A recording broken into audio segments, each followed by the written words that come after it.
sempre. Nos dias 20 e 21 de agosto, Belo Horizonte vai sediar o 4º Encontro Nacional dos Municípios Mineradores. Esse evento que é uma promoção da AMIG, Associação dos Municípios Mineradores de Minas Gerais e do Brasil.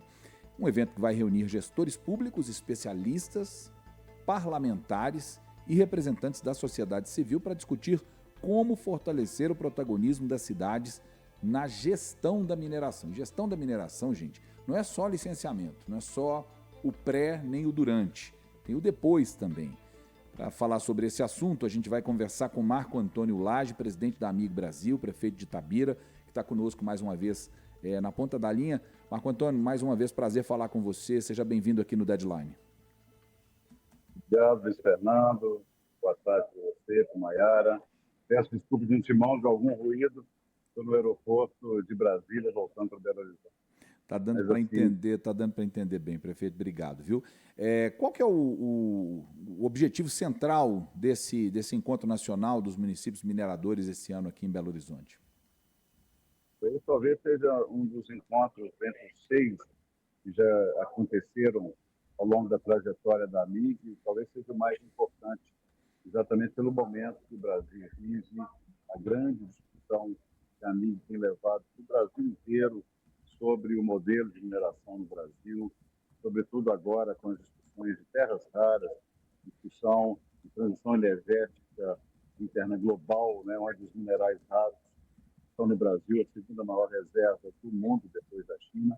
E essa discussão, nós vamos reunir prefeitos do Brasil inteiro, já são mais de 60 prefeitos filiados à AMIG que já estão confirmados, mais 40 prefeitos não filiados, que são naturalmente cidades impactadas pela mineração, e é um tema de grande interesse público, interesse social, interesse do nosso país, para discutir o marco regulatório, discutir compensações financeiras, discutir o legado da mineração no Brasil, sobretudo com esse aspecto social, né? O olhar social da mineração, além do olhar econômico, que naturalmente que suporta esse setor industrial tão importante para a economia brasileira.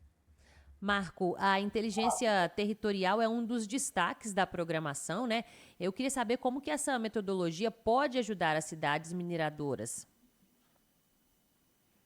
Nós estamos trabalhando com inteligência territorial para que toda a produção mineral e a fiscalização, sobretudo, possa beneficiar o setor como um todo, né?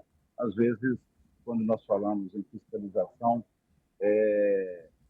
dá uma impressão de que só para beneficiar os municípios, a fiscalização normalmente se faz a partir de um setor pouco fiscalizado, mas eu acho que também as empresas precisam de previsibilidade.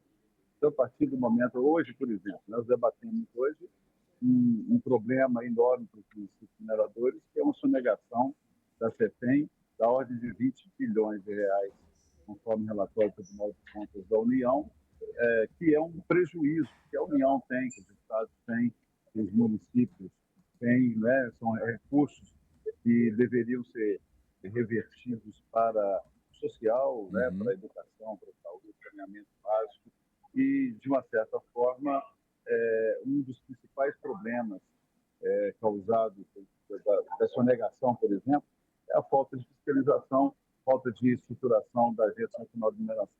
Então, essa inteligência artificial, usar tecnologia para poder dar mais transparência, melhorar, inclusive, o relacionamento entre os territórios com os investidores. Acho que de todo esse conceito, Marco Antônio, que envolve a inteligência territorial, nós estamos falando de questões de infraestrutura, que você citou aí, infraestrutura, ordenamento urbano, licenciamento, fiscalização, etc.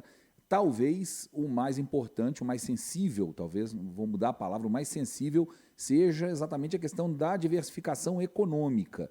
Nós até falamos sobre isso aqui numa outra ocasião, mas o que eu queria entender hoje é o seguinte, como no Brasil, né, a organização, como é que está a organização entre governos, sociedade civil, empresas, para pensar esse legado? Essa organização tem funcionado, Marco?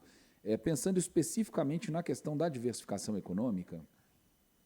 Não, não tem funcionado. Nós temos trabalhado, inclusive estou em Brasília discutindo com o Ministério de Minas e Energia, discutindo com a Câmara de Deputados, Comissão de Minas e Energia, para a gente evoluir nessas discussões e fazer um alinhamento daquilo que é possível, né? Ainda que não seja de curto prazo, mas estabelecer um programa de curto, médio e longo prazo para evoluir nessas relações. E a diversificação econômica é uma. A questão ambiental também é muito importante, é uma discussão muito sensível também, né? A mineração no meio ambiente é preciso de haver um controle maior, de haver compensações mais importantes, trazer tecnologias que recuperem áreas ambientais, mas também a diversificação econômica, que é o legado da mineração. A produção, estamos falando de um produto não renovável que um dia se esgota, né, se exaure, e o modelo atual é um modelo que empobrece e esvazia os territórios depois de utilizados, depois de extraída toda a riqueza daquele território. Então, esse é o modelo macro-regulatório, código minerário, para que haja um planejamento também estratégico, inclusive de apoio aos prefeitos. Nem todas as prefeituras têm expertise, têm capacidade de estabelecer, desenvolver planejamento estratégico. Então, é um composto, é uma composição de medidas, de soluções técnicas, sobretudo, para que haja esse legado. Quando a gente fala de legado, é na parte ambiental, mas também o legado da diversificação econômica para que outras alternativas econômicas possam, ao longo do tempo, ir substituindo a extração mineral, para que aquela comunidade que se forma, que cresce, que se desenvolve em torno da mineração, possa ter qualidade de vida, garantir qualidade de vida para as gerações futuras, sobretudo.